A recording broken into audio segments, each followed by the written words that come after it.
Just this morning, Rick and I had a wonderful opportunity to sit down and have a conversation with Unmesh Dinda of Pix and Perfect. What a delight. We absolutely had a blast. I think you'll enjoy the show. So just sit back and listen in. All right, welcome everybody. This is going to be a wonderful show today.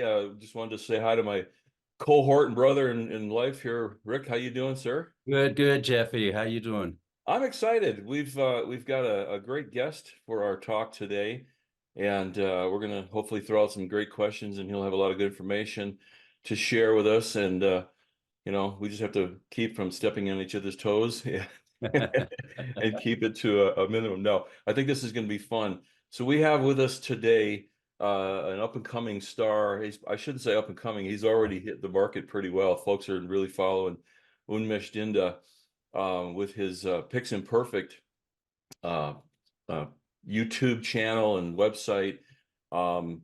He's going to talk to us about just his life and how he got going. We'll have a bunch of questions for him to chat. So, Unmesh, thank you so much for being a part of this today. Welcome. It's amazing. Thank you so much for having me, Rick and Jeff. And it's been a long time since I've been on a podcast. So it's pretty exciting for me, and I look forward to talking to you. Cool. Yeah. Thank Well, you I'm much. glad. I would have thought you would have been hit up quite a bit by a lot of folks, but this is good. We feel like we're important then. And we're really You are special. we're really excited too, Unmesh, because taking time to be with us, and we know your time is so valuable. As a matter of fact, as we're recording this, we're somewhere around 11 and a half to 12 hours different times. Is that right? Time zones? Absolutely. It's about 9:09 p.m. So it's Yeah. fine. I'm used to it. I've always been working with companies in the States, so I'm used to this time zone. Okay. Yeah. And you say that you I have been. compensate for it in the morning. Yeah, go ahead. That's good. And you have you say you have visited the United States several times. So has any of the time shift bothered you? Has it been an issue for you? It's very easy when you go there because you're always going back in time. But when you come back, that is when the jet lag hits mostly. Really? Okay. Interesting. Absolutely. So in that direction, no worries. But when you come back and when you go forward in time, that is where the problem happens. The funny thing is, usually whenever you go there, the flights are in the morning, 4 a.m., 5 a.m. Oh. And you reach the same day. If I'm traveling out on the 14th, I'll reach the same day noon due to the Well, time difference. But the flight took 24 hours. So That's right. it's wow. funny. That's Yeah. got to be more psychological than physical, I would think, in some cases for It is. dealing with It that. is. Wow. Too funny. Too funny. Well, again, we're so excited that you're coming to, and I just wanted to mention this to our listeners that Unmesh is coming to Colorado Springs next month, May. Well, 16th is a Thursday night, the open show where we invite folks just to come in and listen and meet him and ask some questions. And then that weekend, the 18th and 19th, is a 2-day workshop, and there's still plenty of room for you. So check that out at the ppgcs.com. There's a link there to go and get your tickets and come join us. It's going to be an absolutely wonderful show. I already have my ticket. I think Rick's already set up, so we'll definitely be there for that. So, Oh, thank you. yeah, absolutely. Rick, you got a question for the man? I got several of them, but go ahead. We certainly do. Unmesh, you're such Yeah. a young man, and you No have so kidding. much knowledge. I'm getting old. I used to like that question when I was 23, but right now, no. So, just how did things start for you? Because Jeff and I mean, we're old timers, so it's something that we just struggled. Well, in my case, struggled to learn the technology and what have you. And I would guess that your generation more or less was born into this technology, but it's still something you obviously had to learn. Where did you get your start in all this? Well, I have to credit this to my father. So when I was about 8 years old, my father brought in our family's first computer home. So back then it was just one computer and we used to all share it. So he was having problems with his job, and he used to work in a steel plant, and there were layoffs and things were happening. By the way, both my parents are artists. They paint on canvas, Oh, so Great. not digitally, but they're artists and they have been artists for 30 years. They still Wow, do shows and exhibitions. Anyway, great. so being an artist early on is not a job that kind of pays you well. So you have to do a job, do a main job to sustain it. So he was having problems with his main job. So he wanted to learn desktop publishing. I'm sure that you're aware of desktop publishing back in the Sure. days, DTP. So he wanted to do a course on that so that in case he loses his job, he has something to fall back on. And through that course, he was getting into all of these programs like Photoshop, CorelDRAW. It was a thing, and a lot of other programs that don't even exist anymore. Right. So he got in the computer, got Photoshop in it, and he introduced me to it. And I was so excited. I got so much into it that I started playing it like a game. So I would take my family vacation photos and change the heads of people, change the Ah, skin green, and Very maybe cool. just swap the heads of my uncle to a cartoon character and do all that kind of fun stuff. So that's how I basically got started doing fun stuff in Photoshop as an 8-year-old. And it oh. continued. And in my second year of college, I took things a little more seriously. So that was how you were taught, just self-taught by whatever tool you could find and play with and Yes. figure out how it worked, huh? And I Right. can, It's just trial and error, pressing each button to see what they do. I People can are only so afraid of imagine. doing that today. Yeah, and I can only imagine the tools when you first started compared to today. It's Uh, just another e eons apart, I would say. It's a Yeah. different century, literally. yeah. What was the first version of Photoshop you worked with? I think it was 6. Okay. And yeah, it was Photoshop 6. Okay. Mhm. I got you Yeah. beat. I started on version 1.5. It Wow. seems it seems like a pad and a pencil compared to what you could do nowadays. That is just That's amazing. That cool. is just incredible. Yeah. It is actually mind-numbing what you can do now Oh with yeah. all the AI and stuff. It's just crazy to think Wow. about it. Well, Well, and so I have to say I'm impressed watching your videos. And of course I know you're practicing and doing it for the videos, but how easily you go into the different tools. And I think nowadays, I don't know, Rick and I laugh about maybe it's age. I have to stop and think about where would that tool go now? Where did it? It is Don't overwhelming, worry, that's for sure. I'm on the same boat. Sometimes I have to go back and watch my old videos when I forget something. So it's fine. We all do. well, and you know that it's interesting because of all of the knowledge that you acquired. And was it just a natural thing that you took the direction of teaching in addition to whatever you do for your own personal projects? So at the moment, I just teach. That is what I do full time, and all Okay. the other work is branched out of that. Teaching is the root through which I work with Adobe, probably on some projects, some campaigns. I work with some other brands on AI. I would go to a seminar, maybe teach something. So teaching is the main thing, and everything else I do is rooted from it. I So see. uh, how I got into it was I was always interested in Photoshop and working with my computer. And learning it for me was hard because back then, I'm not sure if there was a book in the States called the Photoshop Bible. There used to Yes. be a series of books that used to come like Maya Bible, Photoshop Bible, this thick book. And my father had that. And the only way I could learn Photoshop was from that book or just pressing each button. And it was hard for me. So when I learned, I wanted to, and when I was getting into the internet in my second year of college and trying to find YouTube videos, internet was very expensive because I didn't have a broadband or wired connection. You had to use the phone connection, and it was like, I don't know, $5 per GB. So you had to think before clicking a video whether I should watch it or not. Oh, wow. These days, Wow. everything is unlimited. So, and also, there were only courses, not a lot of videos on YouTube. So I wanted to give back. I wanted people like me who didn't have access to creative education. I wanted to give back and, create something free for them to just get started. So that's how it started. That's how I started my YouTube channel. So many more stories involved in how I wanted to help my classmates and to help them with their project in college. I made a YouTube video. It's still there. It's in Hindi, it's not in English. And that's how the journey basically mostly started. Oh, wow. That's a really Interesting story. Yeah, and we thank you for all of your all of your hard work, because it is a very I have to commend you on how many videos we sit and look at videos and in our lives and such, and there's so many poor bad, oh my God, people don't know how to, they don't have a presence, they don't have a voice, their content's horrible. Man, you've nailed it all. And the fact that you're always smiling and you're laughing at yourself, and that's just so entertaining. I'm sure that that has a lot to do with your following. So Yeah, uh, my impression of your videos and your style is just it's so polished, and that's what we really appreciate. Thank you. I'm sure you can relate that, but it's not all that. It's not always right. been perfect. And even I'm working on that right now. The thing is, I'm sure you can relate that when you look at your work, you've been a photographer for decades. So when you look at your work from your early days, obviously you would laugh, right? So Oh uh, yeah.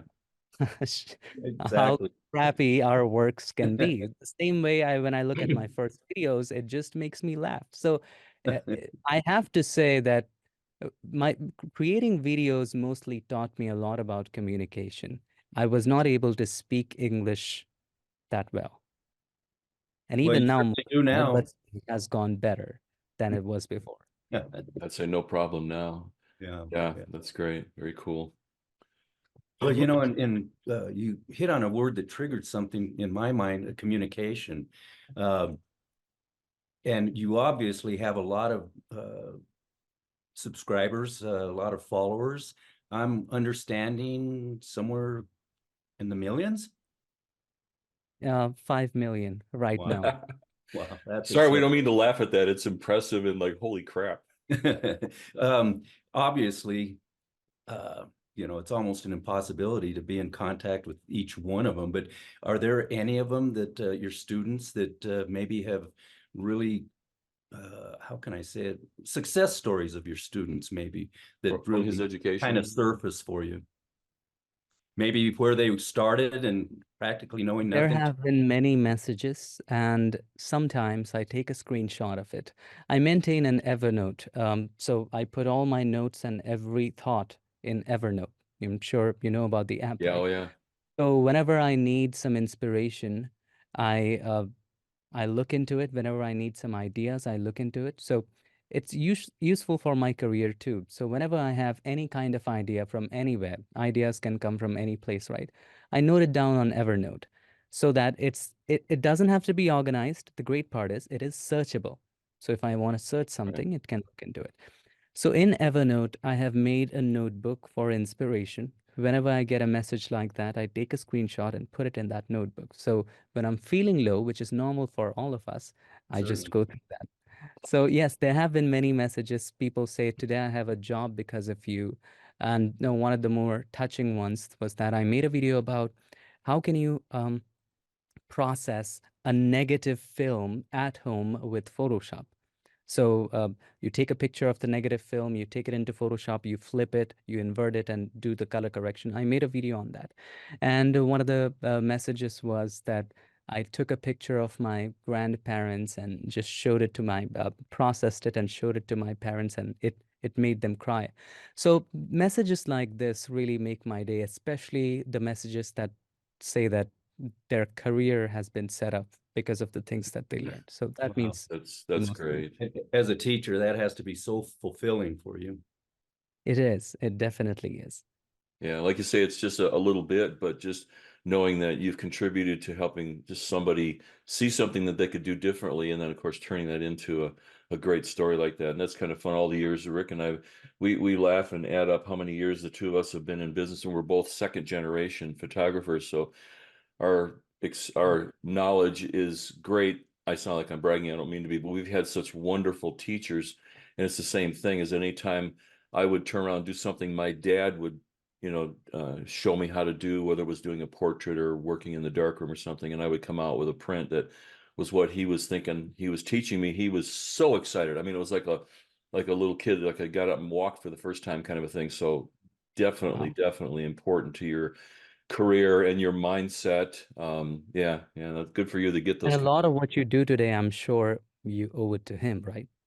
Absolutely, yeah, Oh, yeah. absolutely, Yeah. yeah. You know what I found so interesting about the correlation between the old time darkroom because Dad started in 1947. And back in that era, 40s, 50s, 60s, if you owned a studio, you had a darkroom. I mean, you just did your own printing. And it was so interesting for me because I grew up in the darkroom that when I switched over to the some of the tools in Photoshop, I said, gosh, we used to do this in the darkroom, the Right. regular, the dodging, the burning Yeah. type of thing. But there's now, Unmesh, just tools there that were laborious in the old-fashioned darkroom days that are just not much to it once you learn it, of course. So addressing that, can you talk a little bit about the tools and how they've evolved from the earlier versions of Photoshop? What has been happening is that, first of all, tools are just getting better in a way that they're making your work kind of non-destructive. As you worked in the darkroom, Right. I'm not sure how things work in the darkroom. I'm just guessing you're going to be applying some kind of chemicals and stuff like that, dip stuff into things. Again, I'm a noob into this. I'm so sorry about it. So once you're done, it's done, right? There is no going back. Correct. Correct. But the way the tools have developed in Photoshop that is that you can always go back, and you can not just go back, but you can go back and adjust it in a way that you want it. Because sometimes we make something and it looks fantastic. It looks like the best thing in the world. And then the next day when you wake up and get back to it and you think like, what the hell was I thinking? Isn't that true? Yes. So true. Yeah. So you have And the you're ability to go there.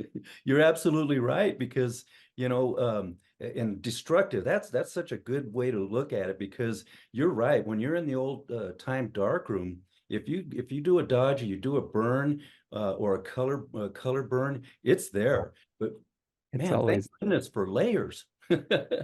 right. Yeah. Absolutely. Layers and adjustment layers. Yes. So The blessing it for sure.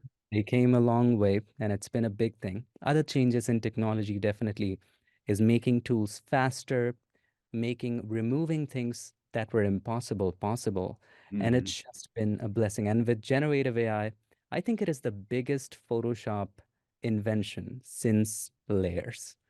Um, it is, have you had the opportunity to try generative AI or Yeah. generative fill A in little bit. Photoshop? Yeah. Yeah. It's I mean, it's just things that you could not replace or remove. It's just insane. And I know there is a divided opinion about this in the photography community, and there's going to be. So that is a hot debate for sure. But there is no denying the fact that it just dropped like a bomb. Yeah, and you know what, Unmesh, I have to think you're right. Whatever side of the fence you are on the AI thing, uh, my perception is it's here and it's here to stay. Absolutely. We got to live with that, and there's no other way. Right. And yeah. people say that AI is going to take our jobs. AI is going to make some of these work non-relevant. But I think that AI is not going to take your jobs.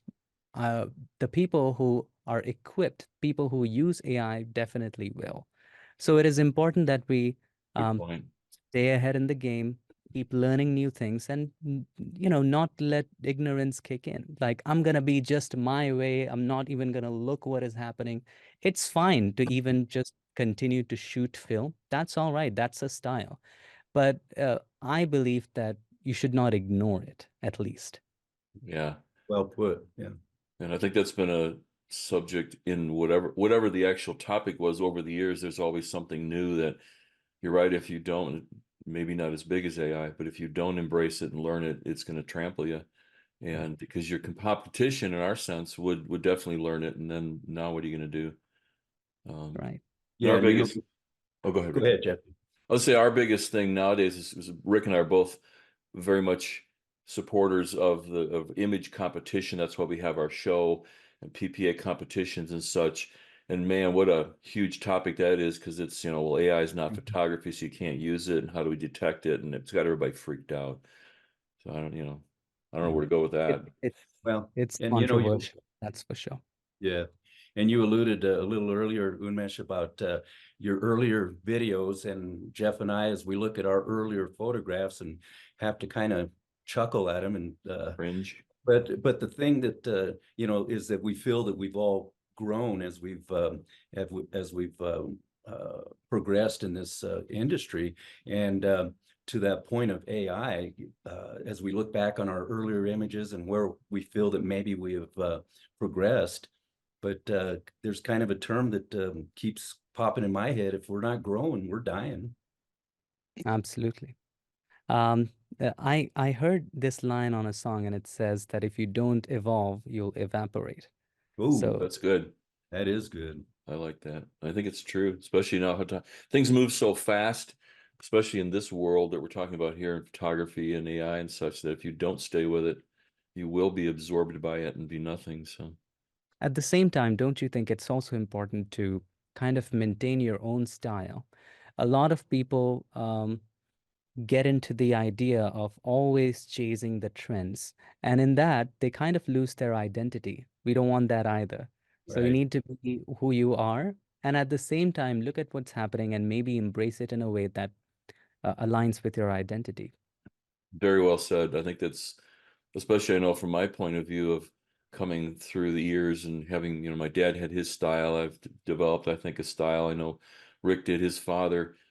And we see so many competition images that are just like the next one. And I think it's the thing nowadays is to find the best picture and let's copy that. What Mm. kind of Yes. encouragement do you have for people to do their own thing? What do you kind of preach in that sense?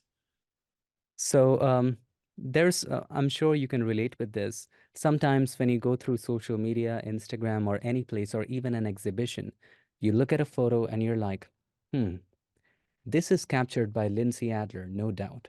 Or this is captured by one of my friends, Glenn Dewis. I can tell it is from him. And it speaks a lot and it's a music to their ears because they have developed a style that I don't even have to look at their name. I can Right. look at their photo and can recognize. I can look at my parents' paintings and say it's done by my mother. There is no doubt. I don't even have to look at the name. So building your identity really builds your brand because there's nobody who can replace you. You are uniquely yours. So that Absolutely. is why it's important. Be the unique you so that you become somebody that is irreplaceable. If you're chasing trends, you're just like the other person. If somebody wants, if somebody wants Jeff Johnson styled photos, they're gonna get Jeff Johnson style photos. If they want somebody that looking trendy, they can hire anybody. So it's important for me, at least, to build your own brand and identity. It's good to hear. Yeah. There are so many folks that all the workshops I do, and a lot of them are um, landscape or fine art based kind of themes, and we do the Photoshop stuff, and then somebody will send me an image of an image we shot on the scene at the workshop, and then they pretty much looks like it could have been one of my images. I think, well, I guess I taught them well. Number two, I got to figure out how to do something different now because they're just following the steps and like not being creative and taking the knowledge. I know Rick and I have talked about that a lot, how learn the knowledge, learn the techniques of all the old masters that portrait artists that we love, Right. but let's twist it and do it our own thing, right, Rick? Isn't that Yeah, and what I conversation? appreciate, Unmesh, is obviously you've got the technical side of it nailed in your teaching, but I'm really sensing your philosophical side, and I think that's so important for a teacher to communicate with their students, because it goes beyond, in my opinion, technique, whether it's photography or Photoshop or any of the arts or just life in general. That to have a passion for what you're doing, and in that passion, I think your personal style will be revealed. Is the way is Thank the you way. for noting. Thank you for noticing that. I'm moved. And unfortunately, this philosophical side has resulted into me having very few friends. But that's all right. We'll be your friends, Unmesh. Don't worry about Thank you. that. Appreciate that. That's too funny. Well, kind of another thought I've had. So obviously, you've gotten to be very popular and very well versed in Photoshop, Lightroom techniques, and those sort of things. What about your own personal? You obviously started more your career in the software. Do you shoot? Do you have photography? Because a lot of us, where we're coming from, the group you're coming to visit, we're Mhm. all basically photographers, and then we Right. use the tools to finish the I've product. had a You're kind of coming from that other angle. other side. Absolutely. Yeah. I I started with photography in college in my first, so I did a bachelor's in mass communication and advertising. So photography was a big part of it. So that's how I got started and got more into Photoshop.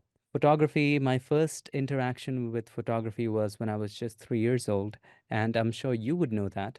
And that is, my father had a Kodak camera, the one with a fixed lens. They don't even have a lens, it's just fixed Kodak Right. film camera, small. Right. And I was the one always taking photos, and all the photos surprisingly came out good. Not, I wouldn't like to blow my own trumpet, but the photos always came out good. Good. The family photos, the travels, the beautiful destination photos, all of them came out good. So that was my first interaction. I started with photography a little bit commercially on my first and second year of college, but then I got completely into Photoshop and completely into teaching photographers actually how to make their workflow more efficient, have better quality, and mostly create something that they're proud of. So I got more into the coaching side of things, looking at photographers' works, asking what they want, and going from there. Cool.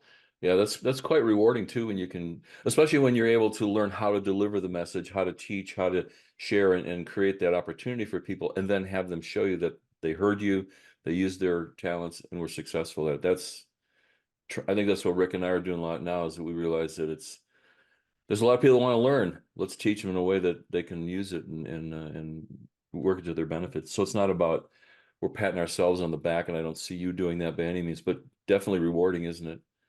It is always. Yeah. And to that point, um, gosh, with as many students as you must be working with, the levels of talent, if you will, or knowledge of just must be so vast. I mean, from the It very is vast. And one beginner. of the things with online, teaching online or creating any kind of videos online is that you have to understand that there is no possible way. And I guess in real life as well, just look at your family tree. Anyway, I'm not trying to digress. You're never going to be able to make everyone happy. It is just not possible, no matter what you do, no matter what you teach. So sometimes again, nothing negative. I think most people in the world are absolutely kind. But sometimes I would make a video and people would say it's too fast, or somebody would say it's too slow, somebody would say it's too long or too short. And this happens because there are people who have a vast range of expertise level. Mhm. Somebody Right. who's a beginner wants it slow, step by step. Somebody who's a professional watching the same thing wants it faster. So I have to, it is kind of a challenge to find a middle ground and find something that works for all. Well, don't you kind of find that you just have to put out your best product the way you do it best, and then people have to accept it that way or not? Because you can't adjust and teach for every single person. Obviously, if Right. you have a beginner class, that's different than an advanced class, but I it, agree with you. yeah, I agree with you, especially if it says a beginner class, definitely it is taking it slow. I have actually a lot of videos for beginners, and those are usually long. And even if it's a long video, sometimes a video is, let's say, 20 to 30 minutes. But if I had just kept the camera rolling, it would have taken me 3.5 hours. Wow. I have to edit a lot of the parts out where I'm just working with the brush, taking my little time. The thing is, I don't know if it was Benjamin Franklin, but it was something else. I'm not sure. And he or that great person said that if I had more time, I would have written a shorter letter. So it's easy yeah, to keep rambling and it's easy to make the content long, but I try to keep it as short as possible. Even when people say it's too long, but it's not really. If it's a 20-minute video, I probably worked 4 hours on that. Yeah. sure. Wow. Well, that's good to Uh, hear. And I will say, from sitting and listening to watching your videos, you do hit the points and make them understandable and not drag it on. I've watched some of them that's like, okay, come on, get to the point, not you, man, you nail it. So that's why it's so fun to watch your stuff. So, well, you yeah. know, it's interesting when you had that little quote about the letter, and we were just talking about style. I'm not sure. I'm thinking that was Mark Twain because that sounds like his style, I and that's see. just Right. exactly what we were talking about. Thank you. It is. Um, you know, Photoshop is evolving, it seems, every minute. How do you keep up with the new tools, the latest versions? Obviously, you're associated, are you, with Photoshop, with Adobe? I work with Adobe, so in a way, not in a way that it pays me a lot of money to work as an employee. No, Right. but I definitely do promotions for them, paid promotions and sponsorships, those kind of things. But that is one way of kind of keeping track of what is happening. If there's something big that they're launching and they want me to be a part of it, want me to spread the word, sometimes happens that I get to know about it. And if it's a promotion, I always mention in the video that this is a promotion. Besides that, when I do something on my channel, when I teach something on YouTube, I have a list. I actually have a list of the things to do to generate ideas. Mhm. So before making any videos, or let's say I have made a couple videos, and after that I have some time because it requires creating content does require a lot of research. And after making, I don't know, about 900, 950-ish videos, Wow. Wow. it just it, it is kind of challenging to come up with something new. So I have a list of things that I can go through that can give me new ideas. And one of the things that is, just typing Photoshop and looking at what is new, what new tools are coming up, or just look at the comments, what people want to learn. And then again, looking at Adobe's website, if there has been anything launched, and looking at different updates. So there's a list I go through to kind of keep up with everything. Very good. Very good. That sounds like a lot of time concern And kind of involved. where I was going with that direction as well is, do you find yourself kind of in an advisory position to Adobe, making suggestions about maybe this tool or that tool, or just thoughts that come to you as you work that say, this would be a good idea for Adobe to consider? I'm not sure if Adobe likes it, but I'm very, very blunt with my opinions on new tools. So whenever something new comes up, I review it unbiased on YouTube. And I'm very grateful to be working with Adobe because they take it positively. And some of the people Good. who work there who create Photoshop, um, I'm glad to call them friends, and they reach out to me that, hey, we watched your video. We definitely like that you said this or that. And so it's a great group of people who make Photoshop. That's wonderful. You Yeah. know, I just no one's lower tech than me, Unmesh. And anytime I sit at Photoshop, I am just in total amazement of the brain power that created that And pro and how it evolves. It's it's been fantastic. years and years of evolution that And I think my appreciation comes, and I just bet Jeff would agree with me, because of our um, uh, beginnings in the traditional Yeah. dark room, because that's really where, what it's all about to me anyway, because I'm just using some tools and thinking, man, we used to do this in the dark room. Yeah. how does it feel Exactly. like having it at your convenience coming from that background? Oh gosh. Again, a feeling of amazement, a feeling of not having to smell the chemicals, Yeah. an appreciation for that. Not Uh, having brown fingernails from the staining of the dyes. right, right. From the fixer, et cetera. And in our busiest time of the year, we were doing both black and white and color printing and processing. And there were some times that we would do 3 or 4 mixes of chemistry a day because they had to be replenished. And Yeah. but it's just amazes me at what can be done, and with my meager experience, and I can only imagine how you impart that with your students, and that's something I really appreciate. What's crazy about Photoshop is that you can do whatever you have in your mind. Yes. Like literally, if you want a dramatic cloudy scene, but the photo you have captured is not that, you can get that happen. If you want uh, sparkles over your photo, or if you want your subject to be in a fantasy land, you can have that. So whatever is in your mind, you can have that. What I want people to understand is that Photoshop is just a tool to express themselves. Uh, they don't have to learn Photoshop in a way that I have to learn this software. No, you have to learn it in a way that you can do whatever you want according to what you have in your mind. That's just it. Right. Yeah, that's a good point. When I've helped folks with Photoshop or Lightroom, they get so stuck in the technical aspect of it. Right. Obviously, you have to Absolutely. know that, you have to know the tools, but you have to know what they do so that you can use them to your advantage and not use them because they do this kind of a thing. I That's agree with you. do you hear that from your followers quite All a the bit? time. I'm not sure if you would agree with me on this. You're open to disagree, but as you said, some of your students get stuck up in technicalities. I've seen that in Lightroom. They don't want to clip the highlights. They're very careful about that. They don't want to clip the shadows. Very careful about those settings. But then when you go back and look at some award-winning photos throughout the century, I think there was a photo of you would be very aware of it. And workers sitting on a very high-rise Yep. construction Yeah. site. Oh, Yep. sure. Yeah. Yep. Yes.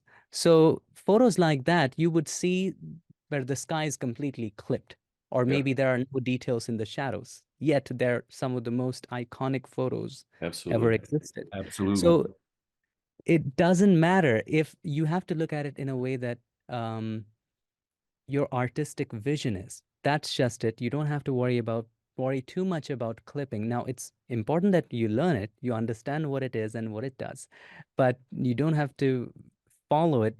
Break the rule. Just get over with the rule of thirds. I mean, it's a good guideline, but that's all Right. right. But that's all it is a guideline. Exactly. Right. Yeah, and I think we talk about that a lot because, like I said, Rick and I were or are judges, jurors for PPA and competitions, and both our fathers were. So we've learned that, what do I want to say, more of a needle point of view of, and it's kind of hard when you sit in a competition, you look at something, you're kind of looking for what's wrong, and Mm, if you don't remember the impact that it had as the print came up in front of you, however it happens, I think we're losing out. And I see so many articles and so many things online where it's all about the technical aspect, and yet you can look at the image and you just get this, oh, what a wonderful feeling kind of such a thing. good image, right? Yeah. That's what matters at the end of the day. Yeah, and going back to that photograph, Unmesh, that you were talking about, the workers up on the steel beams of the Yes, right. Right. skyscraper, and I have to say, they were trained to be there to work to do that work. But man, what about the photographer that had to be up there, Right. and It's with a just large something I view camera wonder. and a view camera to boot, not a small 35 millimeter. Yeah. And Good it's point. not in today's day and age that you point and you shoot. It had to be very difficult to capture for sure. Absolutely, absolutely. Yeah, and an iPhone probably could have done a better quality image than what that would show. But Right. like, It is the moment. It is what it, depicts is what matters. Absolutely. Absolutely. hey, kind of change and pace just a little bit. Any kind of behind the scenes stories or funny stories that you have kind of made you laugh in your recordings or doing a program for people? Anything that the stuff that happens behind the lens, so to speak, that you can share with us? Um, uh, in these 7 years, I guess, there have been so many things. It's hard to pinpoint one. There can be some great things like going on a flight and the flight attendant just coming up to me and saying, I am meeting a celebrity today, even though I'm traveling economy class. So, so, That's cool. so that was fun. Anyway, Wow. and then one of the pilots saying, I watched your Photoshop videos. So Really? that's That's cool. great. That's a great feeling. And then there are some frustrating things, as in my early days, what I used to do, I used to shoot 3 to 4 videos at once. So I would sit in the morning and I would shoot 4 videos back to back and then edit that. So that gave me a lot of flexibility, right? You set up everything, you shot everything at once, and then you edit and you release maybe three in a gap of 2 or 3 days. One time I shot 4 videos. Everything was going fantastic. I don't have an assistant. I do it myself. I turn on the camera, do it myself. So when I watched that video, there was something on my teeth for the entire 4 hours of video Oh footage. no. And more than that, that was one of the most frustrating things. And just for that little thing on the teeth I had to do, everything all over again. Oh my. And Yeah. you And know that things was like gonna this has happened all the time. and Well, that's the that was good or actually bad of working alone, right? that Right. was actually going to be my follow-up question as far as support, what kind of support team you have, but you answered that question, so you pretty much do it all, huh? I do. And the other, again, computers fail, cameras fail, and I've had my fair share of, um, working all throughout these years and having to record things all over again, especially if it's a long shoot and having to do that again. That's fine. In all these years, I don't know if you have had what experience you've had with memory cards, but Yeah. a lot of people suggest that you should get an expensive memory card. You should get this or it will fail. You should. Not once. I use the cheapest memory cards available. Not once have they failed. I'm just keeping my fingers crossed I was right gonna now. say, yeah, knock on wood, right? Well, I Knock don't on care. wood. Nowadays, however much money you spend, a lot or little, it's digital, it's electronic, it's computers. There's going to be a failure. I mean, there It is. was in when we had cameras that were Hasselblads and Rollies that were just all mechanical. They fail. I mean, it happens. So, It happens. So you got to be prepared for it. As far as support goes, no, I do it all myself. From, planning the video, to making the lesson plan, to shooting the video, and then editing the video, designing the thumbnail, writing the article for it. wow, And all of this I love to do. What I don't like to do so much, and again, I love people. I don't hate humanity, but I don't like responding to emails. That is the hardest things for me, because if I don't respond to emails for 2 days, it shoots up to 150. And I'm talking about emails that are important. There's another general email that has about 15,000 emails. So it's it's wow, it's a hassle. It's hassle for me. Yeah, but I do have one person who has been very much key in who I am today, and a great friend, a person I met in Los Angeles and has been my friend for 6, 7 years. And she got to know me when she started learning Photoshop, and she got into that. And she has been managing as an admin inside of social media, to responding to comments and managing people, the admin of my group. And she has been doing that for 5 to 6 years. I've offered to pay her, offered a lot of things, but she says, I love you like my son, and I would do it for you. I love to do it for wow. you. So I build Wow. all of these genuine connections that mean the world to me. That's very cool. And isn't that I think I know Rick will agree with this one. That's kind of I think one of the big benefits of this, how the world has gotten small, the communities are building it, how many people are thinking the same and just absolutely love each other for what we're doing and supportive. And that's a very cool story to share, to have somebody like that in your life. To I She's am doing a huge thing, absolutely. right? Yeah. It's a huge thing. And from then, the connection developed. I visit her. Uh, travel 22 hours, take 22, 24 hours of flight just to visit her family. Nice. She's family now to me. Very So it just means the world, and, building connections like this. I do have very few people in my life, but the people that they're there, they would, I would do anything for them. very cool.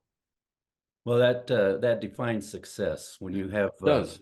people that go beyond friends and or family. That speaks a lot um of your connection with them and they with you. So you're a blessed man, my friend. Yeah, Thank you. absolutely. Appreciate And the fact that he's only what are you, 17 now? The fact that he's just I wish. doing the career. I mean, where do you think this is going to go? Are you just going to kind of continuing with what you're doing as the everyday, or do you have some ideas or plans to change or do something different in the future? So as I'm coming to Colorado Springs, I'm planning on, and again, I'm just talking to you and sharing this info for the first time on the internet, Cool. is that I'm planning on creating a community. I'm not sure how this is going to pan out or how this is going to work. I already have one with Patreon, but I'm going to try to make it even better, because it's hard to respond to everybody. It's hard to Right. get in touch with everybody, but I'll try to find a way to, develop that community that I have and take it forward in a way. People who are interested into Photoshop, give them live coaching, and take it in that direction where there is a whole community where people help each other, where they have me as an access, and they also have the materials, the kind of videos that they can watch. So Right. kind of developing a support system for people. So that is my goal right now. That's great to hear. Yeah, well, when you get something solid in a direction, let us know. We're happy to share with our audience. And we're not that big yet with people, but we've been around for a while. We got a lot of people that know us and are looking for advice, places to go for more information. So we'll be glad to share whatever you do with them. So Thank you. Really absolutely. appreciate that. Still kind of working through that idea, Right. but right now what I have plans for um is just to continue creating videos, help reach as many people as possible in teaching of Photoshop. But I would say in the recent years, the number has reduced for the people who want to learn Photoshop. Really? And yeah, it has been very much. And the reason is AI. Um, Earlier, if even if people had to create a passport size photo or do something very simple with their photo, or just some websites ask you to reduce the file size, right, reduce the image size, it had a 1 MB limit, so on and so forth, people would learn Photoshop to do that. Right. And now you can easily do it with apps, platforms, online. There are a dozen tools available. Automatic image editing has become easier for the basics. So right now, the people who learn Photoshop are only professionals.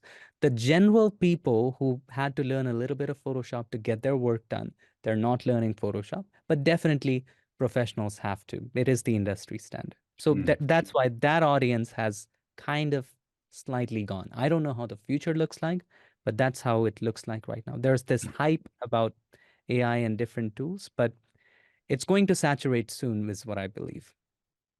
Good point. I didn't think of it that way. The fact that there's so much help with AI and how many people have had to go and learn some sort of a photo editing software just so they can put their videos out there, and they're not photographers or videographers, so they just are doing the social media, this stuff. And I've noticed a lot of the stuff I get is so automated that all you do is put your image in there and it's done. Uh, which I think is good though, don't you think? Because now it's really giving you the people who are more interested in learning what you have to teach. It's It really is, down here. well, it's not for me to decide if it's a good thing or a bad thing. It is just is. True. Um, so, but again, if you want to have the control, if you want to have the full control of how you want your photo to be, then you have to learn the professional tools.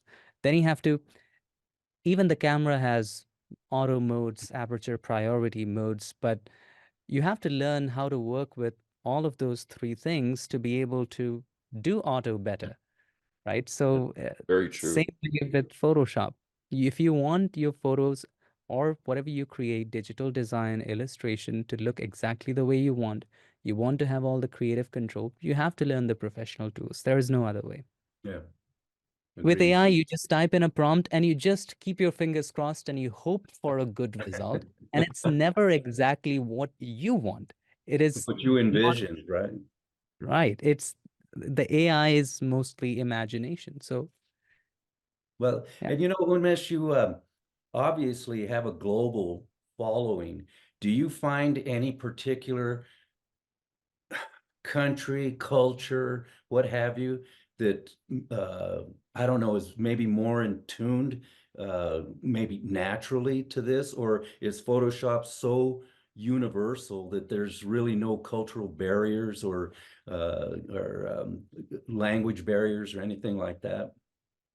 Interestingly, if I look at my top 5 countries, um, top 5 audiences, definitely language plays a major role. I speak in English, so if there are countries where people don't speak English at all, obviously the number would be less.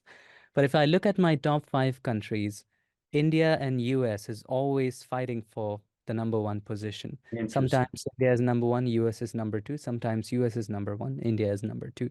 And from then on, there is Germany, UK, and the other countries. But if you compare it with the country's population, it's more or less the same. It is a fully global thing. What I see with different with my content is that for a lot of content on YouTube, age group is something that is key. 13 to 18 years of age people are usually more, and then 18 to 25 are also large for most of YouTube. But for my content, interestingly, 25 to 35 and 35 to 45 age group of people are a lot for some reason. Huh. That is what I appreciate because I know that mature people watch my content and I'm happy about it. And again, there are also a lot of people who are more than 65 and still watch my content. So that is a big thing for me. We're there. We're there. Oh, thank Well, And don't then you think some. don't you think that also goes to saying what people are learning it for? I mean, I'm thinking some of those middle age groups are probably in a profession where they're looking for the help to do better business, to offer their clients more. I realized that when I went to I was in PPA last year, Right. Imaging USA, sorry. Yeah. And then many other conferences. And then when people meet me, they're mostly, interestingly, they're mostly portrait photographers. And they're like, I've seen your video, that video helped me a lot. And I'll watch this, that technique really helped me. So they're mostly photographers who really need help. But Yeah. there are a good fair share of people. I look at my Patreon, people who actually pay to be a member. A good share of people are hobbyists as well, especially in the higher age groups of people. So that is also a kind of thing. And the hobbyists is something I see only in the higher age groups, Yeah. but there are a lot of people who are seeking help too, running a photography business. And I You would know, say that a lot of the people that come to my workshops are retired. They have the income, they have the time. And I love it because they're so much more open to learning. They don't come in with a notion of what this is supposed to be, or I saw this on a video, this is how it What has. am I getting out of this? And it should Exactly. be a good return on investment. So that is not there. Well And said. the best part is they have fun doing things. Yes. Yeah, that's what we're all about, is having fun. So well, and you know that I think a lot of those non-traditional, if you'd like to call them that, that aren't really doing it for a living or as a business, they don't have the pressure of Right. producing because they have to pay a bill. You know, Absolutely. I it's a agree. pastime for them. I really enjoy doing that. And people like that are usually very, very, very nice to me. well, they're less critical. They're more, they want to learn what you have to say instead of telling you whether you're doing it right or not. Well, I find And it. Go ahead, Unmesh.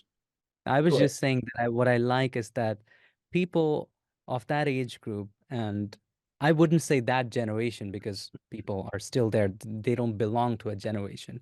But I believe that they're really sweet in a way that they take the time to write to me. They take the time to type in a nice comment with perfect grammar, which I always appreciate. It's good to And hear. I like reading them. And people who are 13 to 17, usually I'm not demeaning them. And they have their different styles and they say, Sure. nice work, bro. Nice dude. And that, Well, at least Dude, they you said nailed something, it, right? dude. yeah, That is funny. right. That is too funny. You know, I find it really interesting too that in all this evolution, and we touched on it earlier about a certain generation, the younger generation that has really been born into all of this technology. Gosh, my grandkids teach me so much just about my cell phone.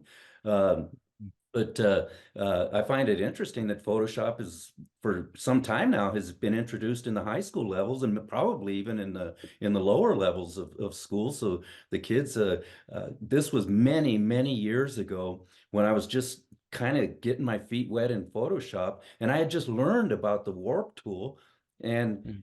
I was photographing a young man, and his mother was saying, you know, that we need to get in to do a family portrait. She says, but the classic thing that you hear from mothers when it comes to family portraits, I got to lose some weight. And the kid, he was a high school senior, and he says, oh, don't worry about that. Mom, because he can just use a warp tool. And I thought, oh my gosh, this Oh, kid knows about the warp tool, and I just learned about it a week when ago. was this? When was this? Oh gosh, I'd have to say 10, 12 years ago, something like that, maybe. Oh, I see. Okay. You say that that's an interesting thing because when I was introduced to Photoshop and maybe I don't know the year, one of the first things that absolutely blew my mind was the Liquify tool, Yeah, which does that thing right now. Right. Perp also does, but Liquify was the thing that used to make people slim or yeah, Yes.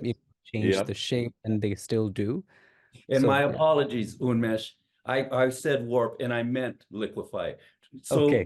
I've exposed myself as to the level of expertise I have. No, that's fine. But Warp it does was the this. You can do the liquefy. same thing with warp. You can do the same Yeah, thing. That's that's too fine. funny. So unless you have to understand this too, that we have this laugh in our state. We have the Rick earned just a coveted award here a little while back. It's called the Avalos Tech Award because Rick has always been, there's been high tech, low tech, and then Avalos Tech. Okay. They actually even presented him with a silver mouse that had it printed on there as an award one time for achieving the Wow. Avalos Tech. Is that even really a thing? No, No. it is now. It is here. Well, and when Jeff and Congratulations. I are together or we're talking to our groups or giving these programs, I also often tell them if they want to know anything about anything technical, call me and I'll give you Jeff's phone number. That's super funny. Yeah, a lot of what we're doing. I mean, and not for us to brag, but we've been around for a while. Like I said, we both had fathers who were very successful, um, gave programs, were judges for PPA, and we've followed in their footprints. And then also not just from their knowledge, but they knew somebody. If I asked a question and my dad didn't have the answer, he knew somebody to call. So we've been extremely fortunate in this world of photography of our knowledge database. And that's really all we're trying to do is to turn around.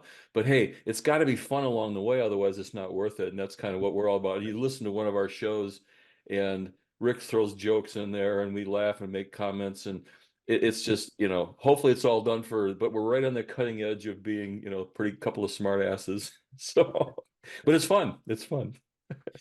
It is fun talking to you. And again, Good. I'm glad that you acknowledge the kind of contribution your father had in Yeah, what you do. And it's something I always, give credit for, even though my field is different from what they do. But still, I was born in a home of artists. So definitely, I saw a few things. I got inspired. And sure. what I appreciate the most, my parents supported me in what I wanted to do. That's A lot important. of parents want their kids to be their doctors, lawyers, and all the, Right, general things, right? But I was fortunate to have supporting parents who, supported me in whatever I wanted to do. right. Yeah, Uh, that's very important. And being in a sense second generation, that means a lot to yourself, I bet too. No, it does for me and Rick to have that you're I guess furthering your parents' knowledge and likes and such with what you do, even though it's a little different, it's still in that same realm. So yeah. It is. I'm not sure if it's a good thing to comment, but I've heard that what makes human beings special is the transfer of knowledge. If you look at any other animal, they're born and they forget what their ancestors learned. They start all over again. But with right. humans, we learn something and our next generation takes it forward from us. And that's how probably we are so developed and better, technologically developed than other creatures. And And hearing you say that probably sounds like that drives you in some sense to keep going with what you're doing, right?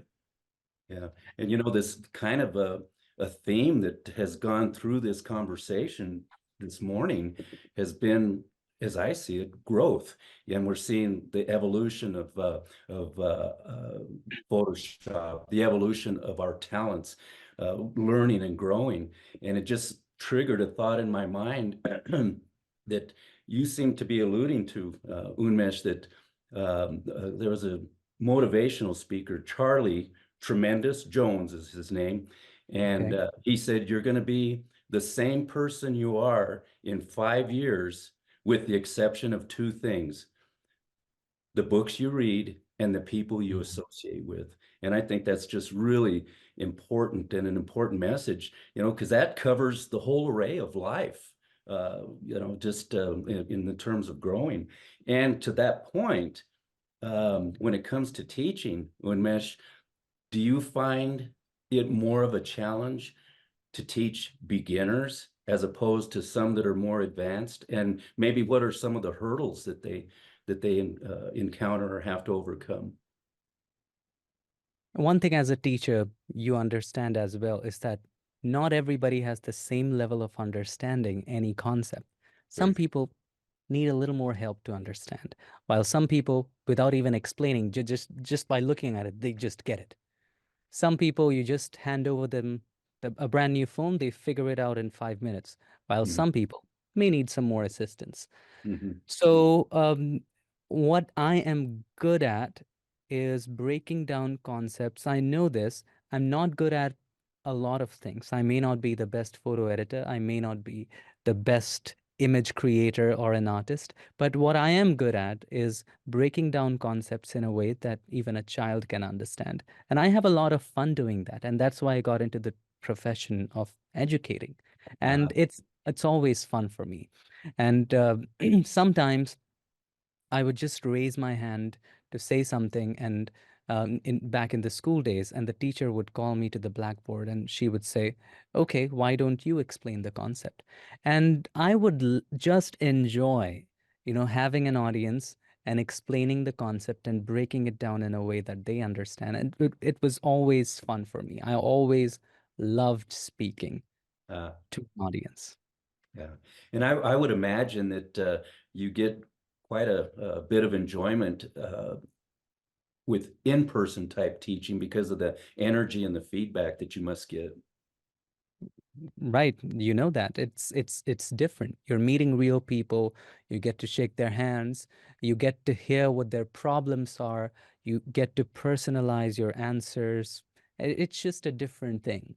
While Mhm. on the internet, it's fun. You can reach more people. But you kind of have less of a connection than an Yeah. in-person Yeah. class. Yeah, I agree with that. When I've done some Zoom presentations and all of a sudden you're the only one in the room and you have no feedback and you know whether is everybody still there? And you come back to the room and you're hoping people are still in the room and but you're Is right. everybody still there? And Yeah, most people are just listening. They're yeah, not saying right, anything. They're listening. And in a live interaction, you can just, look at people, talk to them. It's just not possible over Zoom. And right, I kind of noticed that with when COVID hit. yeah, Um, there used to be a conference called Photoshop World. I'm not sure if right. you're aware of. Well, I've been to it several times when it was still, Wow. That's yeah, awesome. still a I thing. was there in my early days. Early days, it's hard to say whether I should use the term early days because I've been in this career for just 7 years. So I went to a couple Photoshop Worlds when I started going. An interesting story how I got into Photoshop World, but maybe that's for a different topic. But when COVID hit, they turned it online, and I kind of missed teaching at Photoshop World in person. Sure. And I missed all the conferences that happened. And I feel that it doesn't have as much of a connection and, feel good, um, nature of meeting people, making friendships, and just making new connections Well, I think that's online. what you're going to find when you come and join our Colorado Springs group, and we just had a meeting the other night, and it's just the camaraderie is incredible. It's just everybody knows everybody. Everybody starts out with hugs and high fives, and it's just that right there alone. And I know Rick and I we've gone to so many national PPA national conventions, and that we actually go. I don't, and I probably shouldn't say this for our followers. We don't really go to too many classes because we're busy visiting with our friends. Wow. Yeah, I like to think of these meetings and conventions, that even whether it's a local level or our state or guild or what have you, as well as our national, that it's more of a reunion than it is a convention. And and so Yeah, much can be learned anyway. We hear this all the time. You can learn so much out in the halls as Right. sometimes you can in the actual presentation. And you never know when somebody would say something that would catch on to you, inside or Absolutely. outside the class. absolutely. Literally. Absolutely. Somebody who's in the same business as you, would say the same thing, or somebody who's in the same profession as you or in the same movement that you're with, they would say something that would completely change your world, change your mind. You never know. Absolutely. Absolutely. Yeah, just sharing their experiences gives you a different point of view and maybe something you've already been doing, but a different way to do it. It just Mhm. really is pretty exciting. So very cool. Thing with this is you do classes, in-person classes. With my profession being on social media, it's kind of, I would say, a lonely job. Lonely job, Sure. in a way that you're always in a studio behind the camera, talking to the camera. So these conferences are amazing outlets to finally go ahead and meet the people who are your peers, meet people who have learned from your videos, or meet people in class. It is just an absolute fun for me, especially being Yeah. in this profession of creating content on social media. Yeah.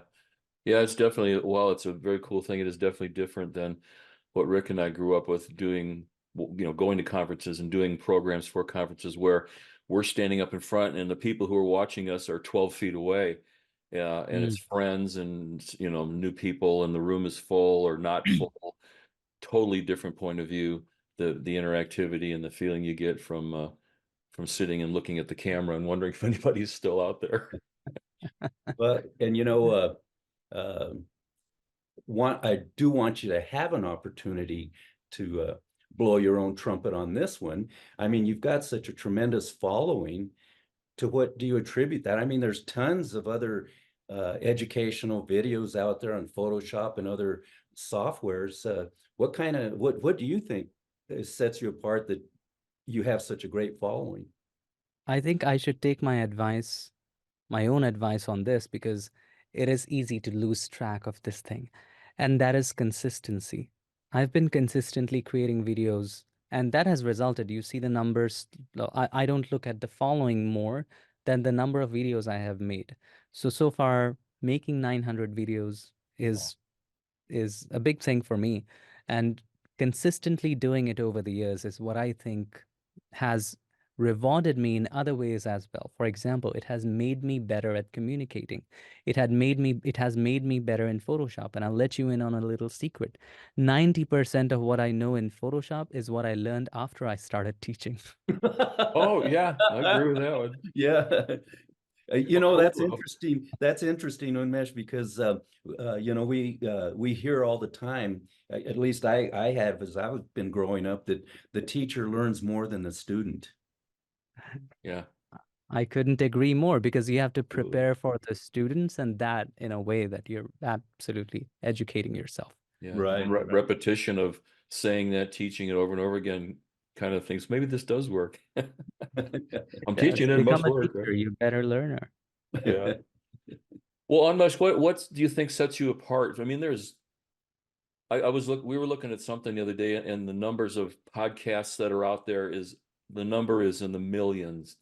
Mm. Online sources, I think there's like 1.4 billion websites, Oh my all kinds gosh. of topics, doesn't matter, but there's such a huge amount of, and you sit on YouTube and you type in a subject and you'll come up with 50 different videos on that one, how to use one Photoshop tool. What do you think sets you apart? Because you do have such a great following, and it is a lot more than several other people. What do you think sets you apart? The one thing that matters the most in any kind of content, whether it's a podcast, a video, and again, algorithms can do crazy things. And many of my videos have not gone viral. It has been a steady growth of doing so many videos. And right now, the audience are a little on the low side because of, the AI and things. But Right. again, staying consistent throughout all of these years, no matter what the situation. Number two is doing it because you love it, not to, please anyone else or to please the people who want content from you. No, doing it because you love it. And I genuinely love teaching. That is the most important part. I genuinely love giving information. And, knowing that people would get value from it is most important to me. And the third thing, I think it's a big thing, and a lot of people speak about this, is that is the audience getting value from this video? Right. Is it changing their life in such a way? Is it blowing their mind, or is it adding something to their life? And if it is, that content is good. Even if, let's say, very few people have watched it and it has changed their life in a way that positively, they would all, follow you for your next video, follow you for your next content. So I think it mostly depends upon value, the what kind of value people are getting from, consuming your content, and Yeah. how big of a change is the value making in their lives.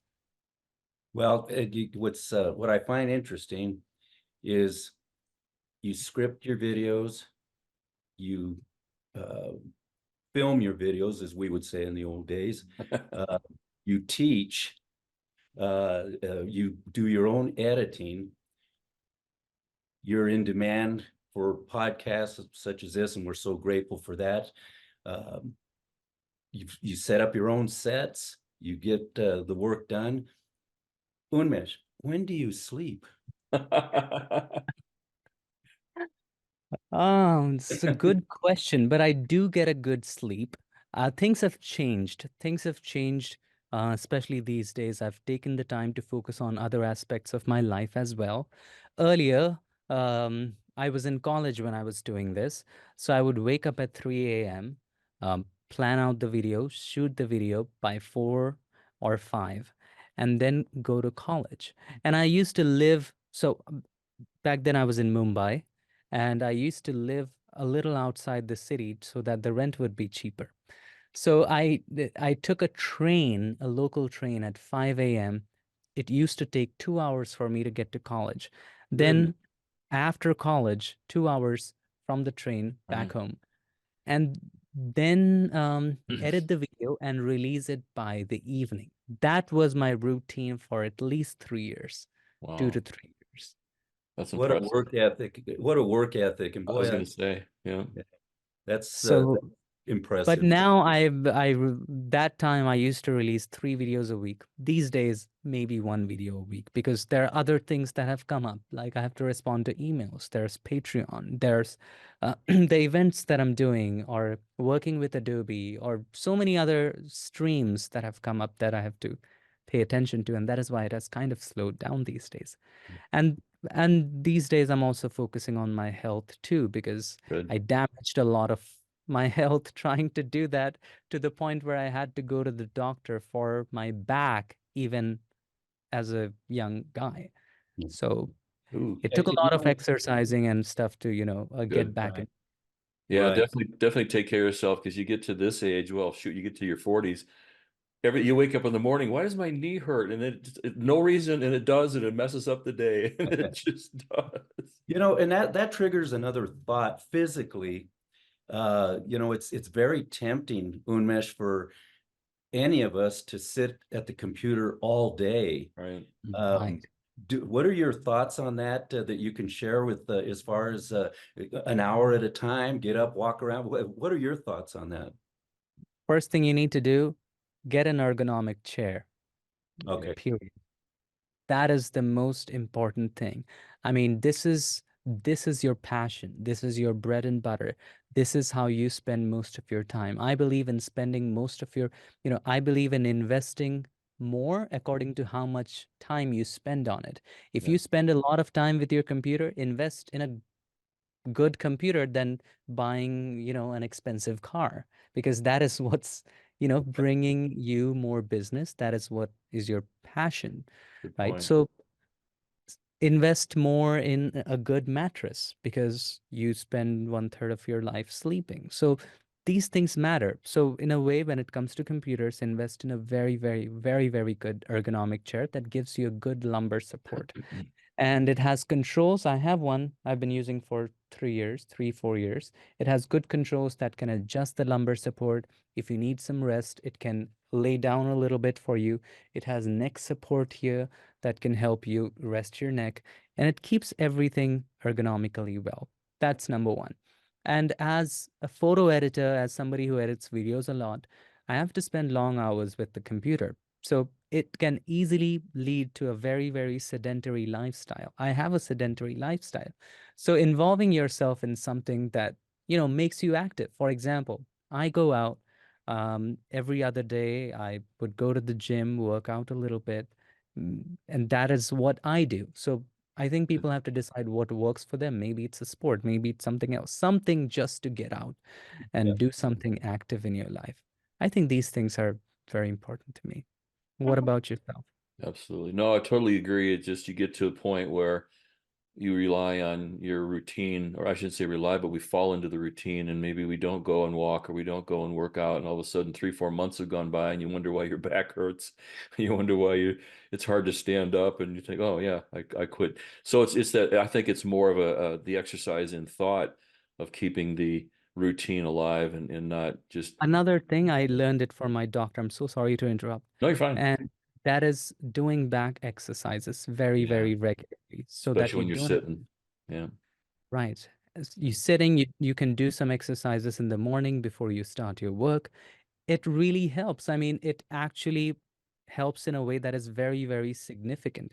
I had gotten to a point where I could not ride bikes and or where I could not go to the malls and stand for more than an hour. It had become impossible for me. Wow.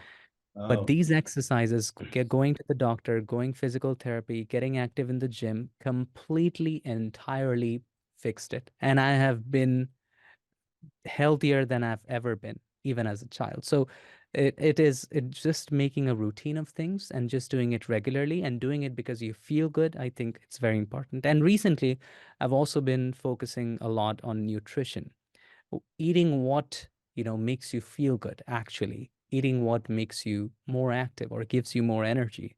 Right. I'm not sure if you've noticed this, but I love deep fried food. There is no doubt I experience that a lot in America.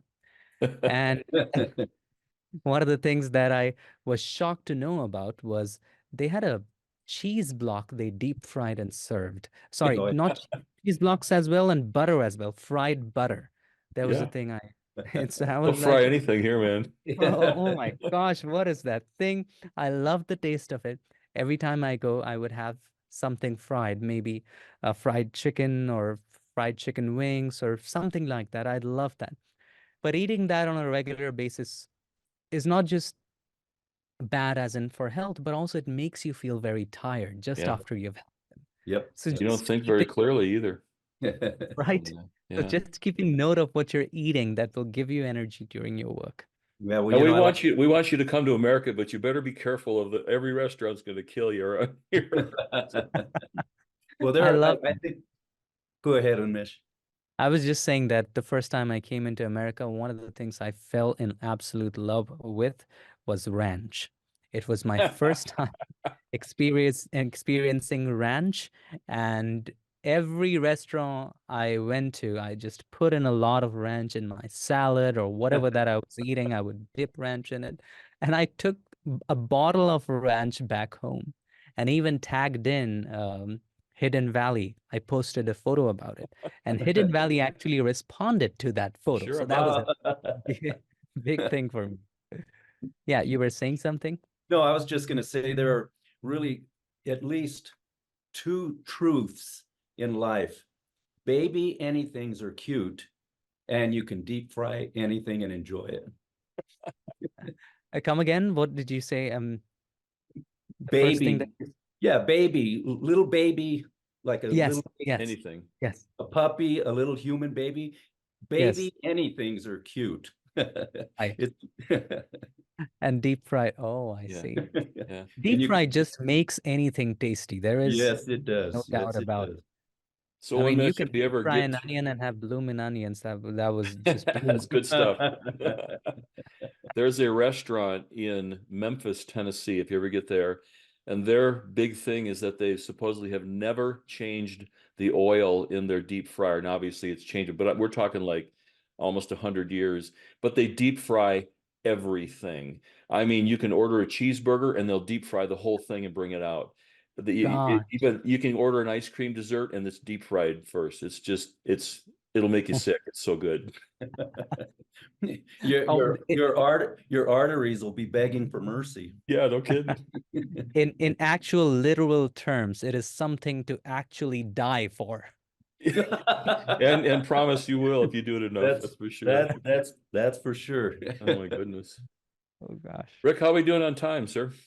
We're just about there. I mean, we can talk to this guy all day. I know Oh, he's no got stuff to kidding. do, but No kidding. But we value your time, Unmesh, and gosh, what a wealth of information that you've shared and going to be sharing with our Colorado Springs colleagues. Um, how can what is it that people need to know about you to not necessarily contact you, but get Hmm. access to your videos, to Content. teaching your Yeah. yes, content? Yeah, yeah. I've been making a lot of Yo, content on Instagram as well these days. So if somebody's into shorter videos and tips, they can go to Pix Imperfect Instagram. okay. Or if you want to learn something, take the time for it, YouTube. And if you are an absolute beginner and you want to start from scratch, I have a beginner series course on YouTube. So you can watch it for free. And you can go to my channel, Pix Imperfect. Inside of that, go to playlist, and there's a playlist called Photoshop for Beginners Complete Course. Click on it and start watching. I won't ask you for your emails, just watch. I want you to learn. That's all. right. It's very gracious of you and generous for sure. Or Absolutely. you can go to learnphotoshopfree.com and it will take you to that playlist. Learn Photoshop 3. Is that the number 3 or the word 3? Learn Photoshop free. Free. Free. My bad. Yeah. Very cool. Wow, good stuff. I'm really excited to have sat with you today and chatted, and thank you so much for your candid view and just your, and I tell you, going back a couple of comments here, we were talking about what makes you, sets you apart. I think it's, first of all, I know Rick will agree with this. He definitely has an old soul. You've been around the block a few times, and it shows your comfortableness and you're just willing to help, but it's very alluring. And that smile, man, it draws everybody in. So keep that up. I think that's definitely a plus, and I think that's why you get so many viewers, because it's enjoyable to watch you. It's very, whether you learn something, whether you look at something and say, "Oh, I know that already," or you everything you say is something brand new. It is very enjoyable to sit and watch your videos. So I thank you for that on my own personal Thank learning you so level. much. So It's it's true for everything. You do photography, and if you love it, people would see it. As long as you actually like doing that thing, it just shows, it comes through. Same with what I do. I absolutely love, really, really love teaching. It makes my day. shows. And that is why it just, I'm happy in front of the camera. And whether it's a camera or a live audience, I just love it. Um, a lot of us get into professions with other agendas, and that's fine. I'm no one to judge. But when you do it because you love it, it's a completely different thing. It's a completely Absolutely. different playing field. Absolutely. Couldn't Yeah. agree more. Couldn't agree more. Yeah. And my hope for you, Unmesh, with your visit to the United States next month, is that you'll be able to have that extra time to maybe connect with your family in California. Oh, unfortunately, I wouldn't. But let's see. Let's hope for the best. I really want to. Let's hope for the best. Yeah. Yeah. I will be actually there again, um, in North Carolina in July Okay. Good. Have for you been to another, North Carolina before? never, It's a for beautiful another state. PPA affiliated event. That's a Oh, Uh, great I group think down there. they're doing Carolina Photo Expo, Yeah. right? Yeah. And I'm going to be there as well, doing another it's class. So there's it's another restaurant there that has some great deep fried food I can let you know about Ah, in sure. Raleigh. yeah. Oh, sure. It's a Yeah. beautiful state and wonderful people in North Carolina. Real Southern hospitality. It's a part of the United States and even Colorado Springs that I haven't been to. So far, I've just been to places like New York, Los Angeles, San Francisco, mostly the big cities where the big Right. offices are or Right. the big events Right. are. Yeah. Right. Well, we call ourselves real America. So I mean, we have some people out here, but there's some land that is not populated, and it's kind of cool. Yeah. Interesting. Well, Would be interesting to see. See you there. yeah.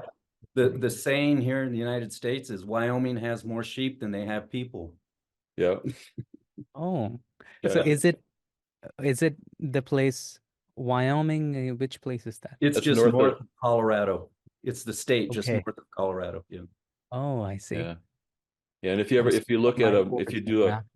yeah, look at a map online on a Google Maps or something, and you'll see pretty much the Mississippi River and a little bit to the west, and there's, I forget, it's 80% of the population is over there, and you come out to where we are, and that's why I moved out here from Chicago, because there's just nobody. It's great.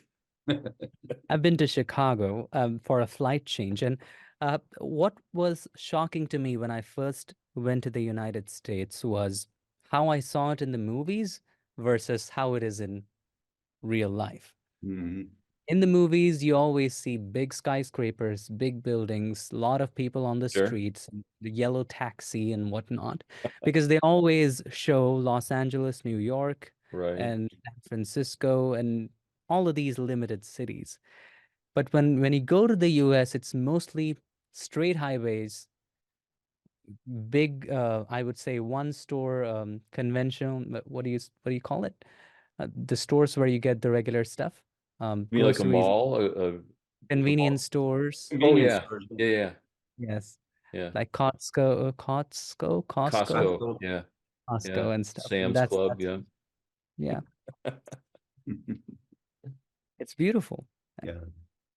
This has been Yeah. such a treat and a Treat. pleasure for me personally, Unmesh, and I kind of alluded to that a little earlier, that not only the talent that you have and the way that you express yourself and the passion that you have and your philosophical point of view, I think, well, I know, you're just the whole package, as Yeah.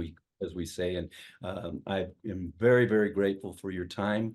And I'm sure that our colleagues will appreciate this podcast and learn much from it, as will our colleagues in Colorado Springs next month. So thank you so very much for taking the time out to visit with us. Thank you for having me. I had loads of fun talking to you. It's just such a refresher. Thank you. Good. Well, we appreciate that. We just have a lot of fun in what we're doing, and we're so excited to. I'll be posting this video on our site and on this Colorado Springs site, and just sharing it. And hopefully the people who, and most people will wait till the last minute to sign up. That's just kind of how things go. They wait till the last minute to sign up thing, but maybe this will get them excited to go and register and come and meet you in person and just sit and listen to you. I'm excited for that. So thank you, sir, so much for spending time with us today and putting up with our shenanigans as we do. And it's been very interesting, very, very enlightening. Thank you. Thank you. I wonder where the shenanigans were, but it was just so much. Well, the people that know Rick and I, they would be able to point them out. So thank you for watching the Image Critique Show with Jeff Johnson and Rick Avalos. Learn more by checking them out at theimagecritiqueshow.com.